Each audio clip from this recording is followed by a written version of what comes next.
Hello, Culture Matters Podcast. We're back again with another culture topic. Follow me on Instagram, jduran underscore the culture man for ongoing topics on business, life, leadership, so much more.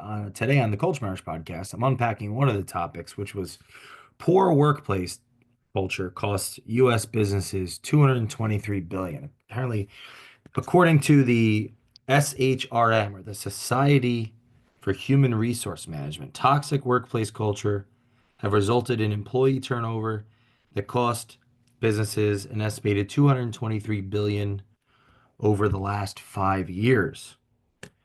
Interesting. 5 years. So here, why is this relevant? So culture is everything. And that's part of why it's so opaque. It's so it's so important, it's almost overlooked or can easily be stepped over. But we know we can feel when the culture's not right. We know when we're not moving in the right direction. Culture affects business partnerships, culture affects the leadership team, which in turn affects each leader relating to those that are subordinate to them from a hierarchical or a ranking or an authoritative. It starts to feel top down as opposed to being top down and feeling cooperative and aligned and we're moving in the same direction. The general feeling of the company is off. We may not be able to pinpoint what it is or why it is. We may even blame or complain around or believe it's one thing when it's actually something else. We're diagnosing the problem when that's a symptom of the problem. We aren't even sure where to look and where to aim. All of this affects the customer experience because think about it from a hierarchy standpoint. Let's say that there's business partnership not on the same page. The rituals are not working. The conversation is not constructive. There is not an open, exploratory, constructive dialogue that is occurring between ownership. Well, how's the leadership team going to function if there are two people that are not getting along? If there are two people that are not getting along, how how are those two people going to demonstrate the values in real time for their leadership team to get along and to be able to have dialogue? What would be the likelihood that those that own the organization, if they're not having constructive, open, exploratory, respectful, trusting dialogue, what's the likelihood that the leadership team is going to be able to do that?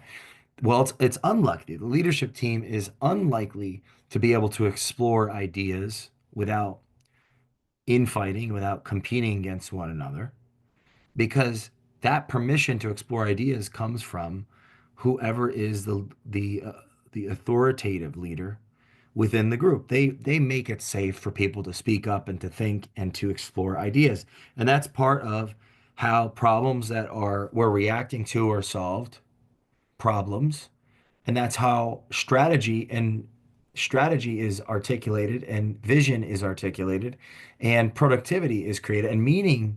We find meaning in the suffering. We find meaning in the conversation. We find meaning in the sacrifice. We find meaning in the productivity. We are able to have meaning when we respect and trust those that we work with.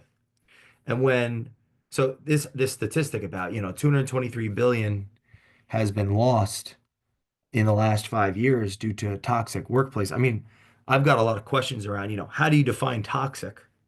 I have a couple examples here. Example one, work too much. Now, work too much, that could actually lead to a lot of monetary success. The inverse of that, work too little, that could lead to bankruptcy. Another example, work too much. At the same time, how we work reveals our values. So we could be doing extremely well from a financial standpoint, working on the right things, but in the wrong way, where now an organization is a part of all sort. It basically more money's flying out of the moving car and the moving train. We're not keeping the money. We might be making a lot, we might be succeeding at a very high level, but how we're doing business is leading to lawsuits and infighting and partnership disputes and ultimately the organization, how it's operating is not congruent with the long-term benefit to shareholders. So it's not keeping the money it's making. So that's another example of when working too much actually uh, leads to less money. So it's not just lots of work, sacrifice. We know what we're doing. We're sacrificing. We're making it happen. We're engaged. That doesn't necessarily mean the organization is going to be successful because it has to actually keep its money too. On the other side of that, we might be disengaged, working too little, not sacrificing enough, not and entitled to do so, not taking advantage of the opportunity that the marketplace provides. And the organization is going to go bankrupt if people are not sacrificing, they're not working because that's what work is. It's sacrifice. I'm doing this right now with you versus doing something else for me. This is part of my work. I'm demonstrating my value in the marketplace by preparing my thoughts around this thought by going and recording this podcast. This is a sacrifice. I could be doing other things that are more pleasurable, less anxiety creating, easier and there is meaning in that sacrifice because I have a plan or there is a goal. I have a goal.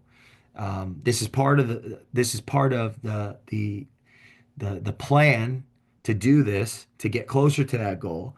I'm conquering parts of myself that I'm afraid of and that make me uncomfortable and that you know, I could easily shrink back cowardly and make excuses, rationalizations for why I shouldn't record this. But I'm getting through it, and I'm molting along the way. I'm in theory improving a part of who I am in the pursuit of taking action on the sub goal within the big goal to do a certain amount of shows this year.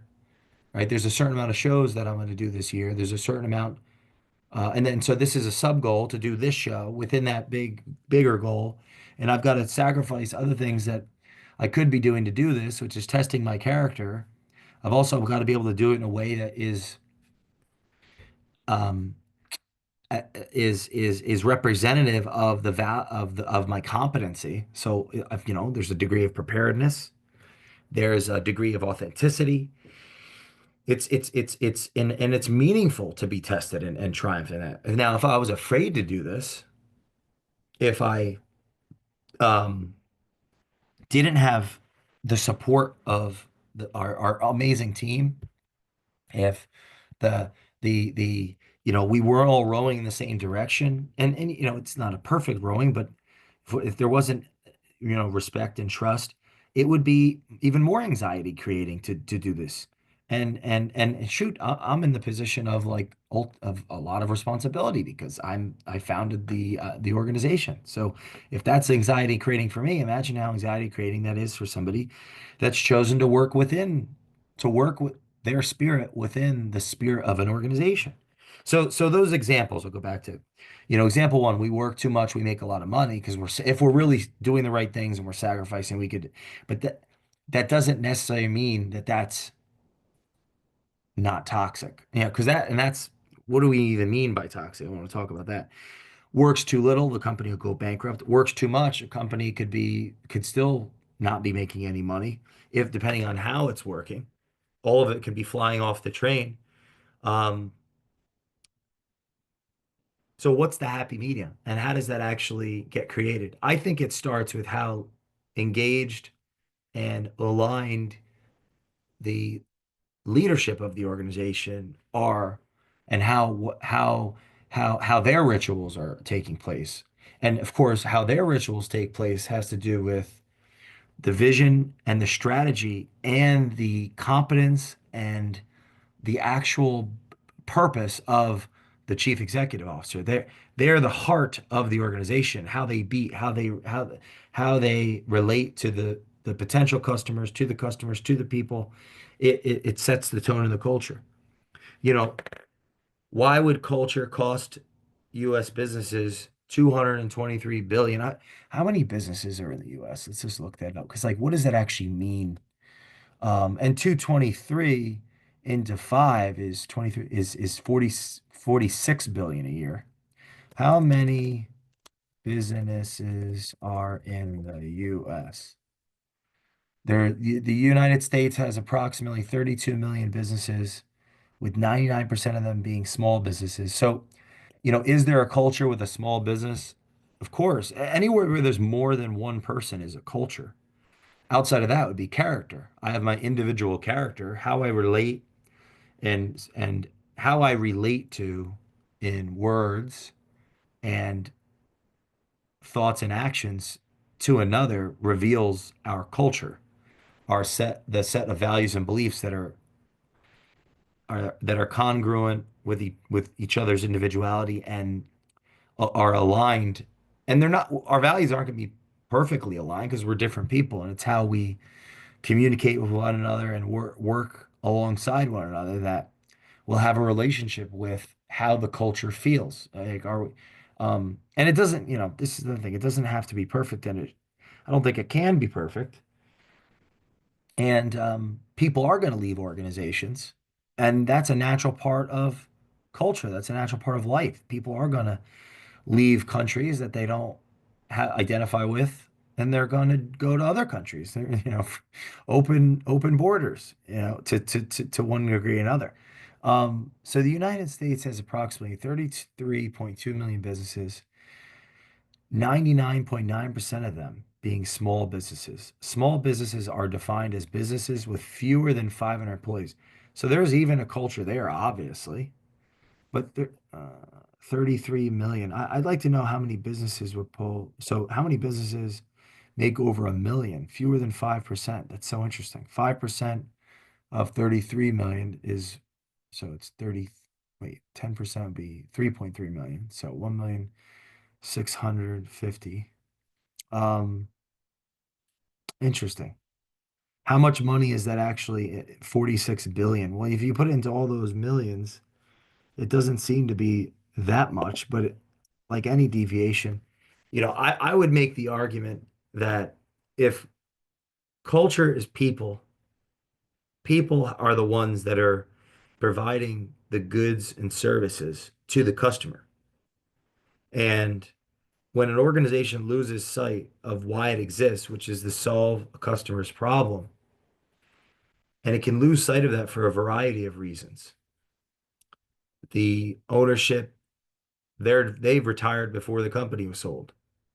the they've hit their lid of education. They or they've far surpassed who they thought. If we're talking about like founding businesses, private businesses, the founding principals have long overshot their dreams. They've far surpassed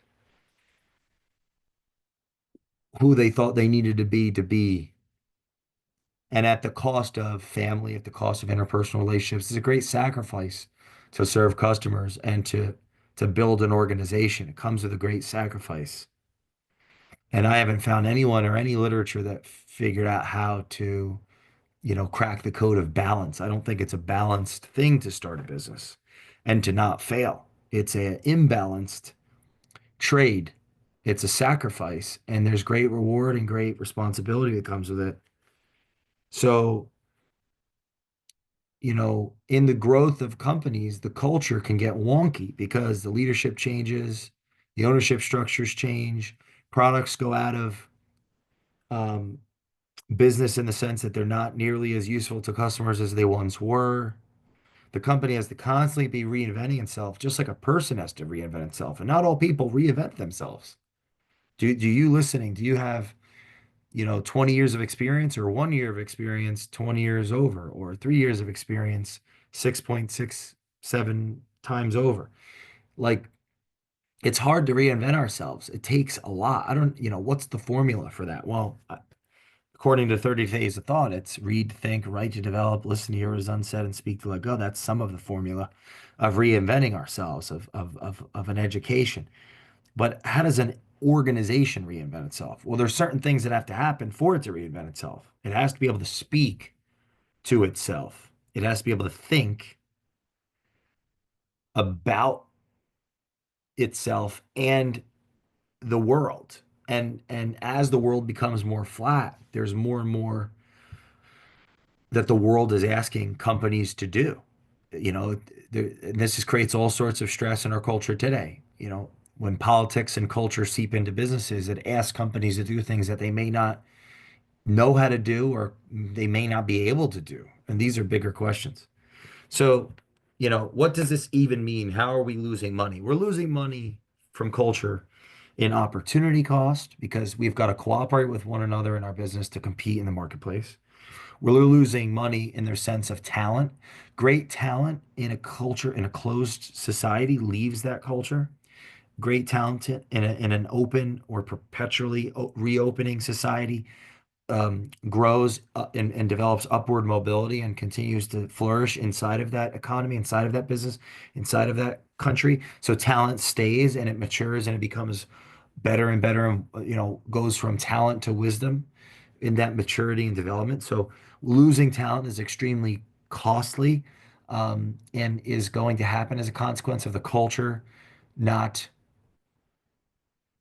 continually reinventing itself and develop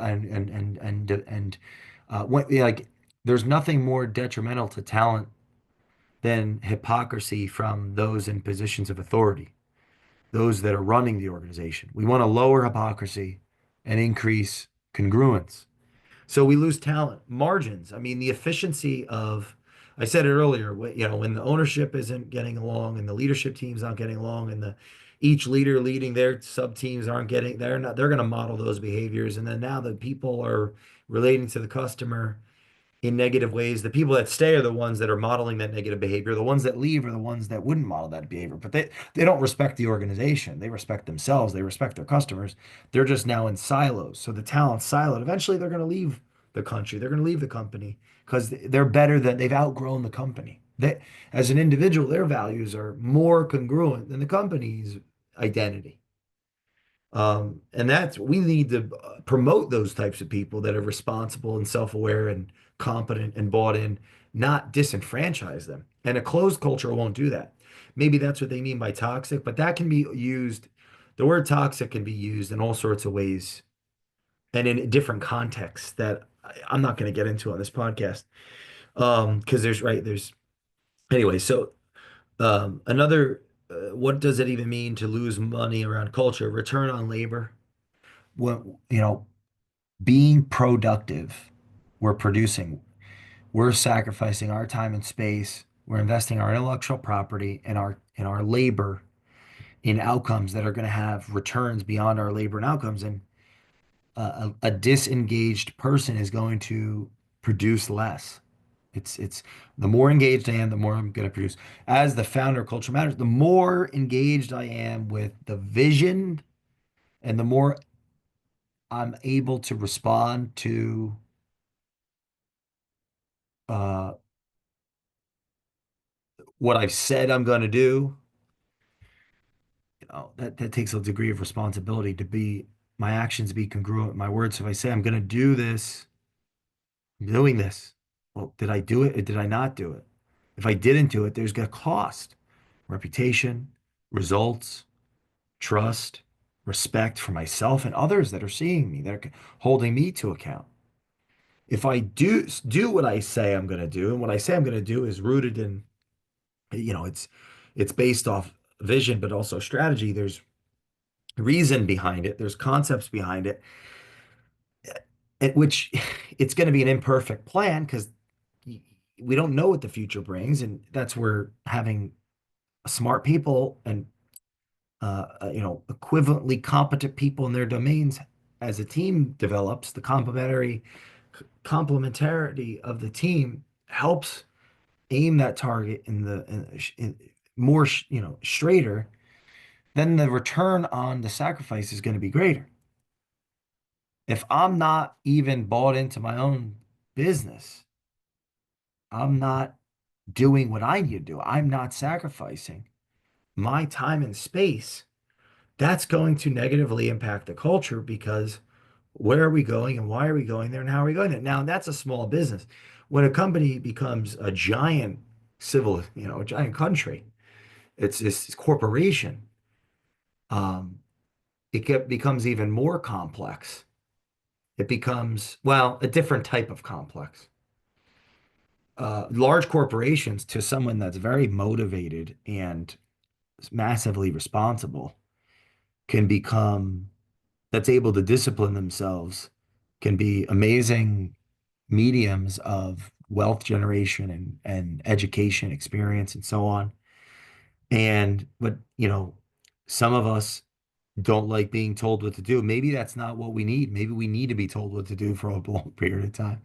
And that's going to actually help us and help us mature and develop as human beings. And maybe if we're writing the review, it's a toxic culture, when in reality, it could be just our entitlement and narcissism that leads us to think that the culture is toxic when we are just an entitled, prick. So good thing in America, there's 33.2 million or whatever businesses, 99.9% of less than 500 employees. A lot of people, yeah, if you want to start a business, anybody can start a business. And so, if you're one of those people, I'd say just go for it and see what happens. And yeah, interesting topic. Culture is obviously costing money for businesses because business is culture, because it's a group of people come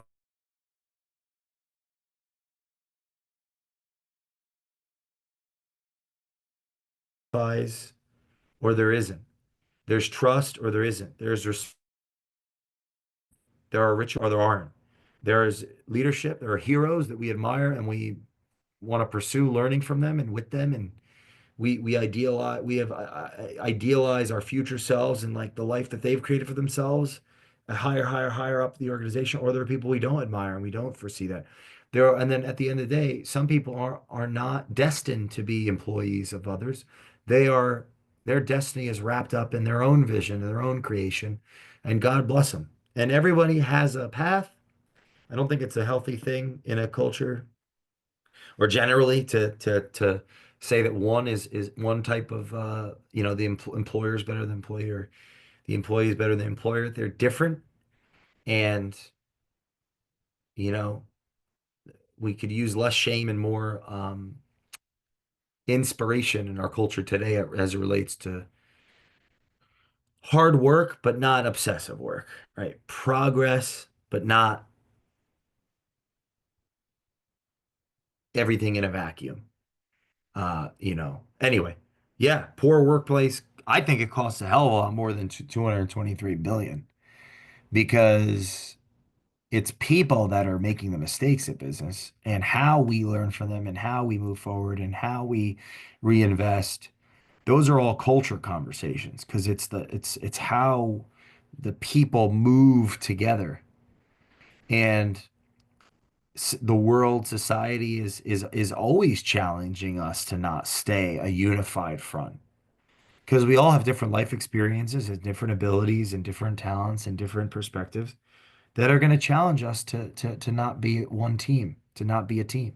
So follow me at JDuran underscore the Culture Man, and I will see you next time on the Culture Matters podcast. Please leave us a review in the Culture Matters podcast.